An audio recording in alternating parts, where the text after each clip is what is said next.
এখানে বেঁধে দিয়ে এখানে বাঁধতে হবে, বেঁধে দিয়ে তারপরে করতে হবে।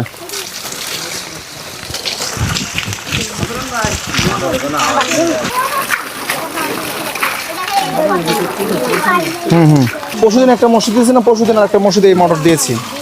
আর এখানে বলছিল বাচ্চারা বলের জন্য, বলের কথা বলছিল, এখন এই বলটাও দিয়ে দিলাম। তো আমরা তো কত কষ্ট হচ্ছিল আমাদের, উজু করতে পারতেছিলাম না, ইস্তেঞ্জার জন্য পানি লাগতেছিল। জি। তো আমাদের হয়তো ওই নদীতে যাইতে হতো উজু করার জন্য, গোসল করার জন্য, কাপড় ধোয়ার জন্য আমাদের ওই নদীর থেকে পানি নিয়ে আসতে হতো, টিউবওয়েল থেকে পানি নিয়ে আসতে হতো। তো অনেক কষ্ট হচ্ছিল আমাদের। তা এর জন্য এই মোটরটা পেয়ে আমরা খুশি না সবাই?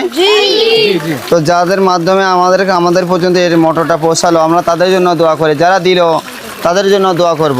আল্লাহ তাআলা যারা দিল তাদের দানকে আল্লাহ তাআলা কবুল করুক, এবং তাদের ব্যবসা বাণিজ্যের ভিতরে, তাদের মালের ভিতরে আল্লাহ তাআলা বরকত দান করুক, এবং দুনিয়া এবং আখিরাতে তাদের আল্লাহ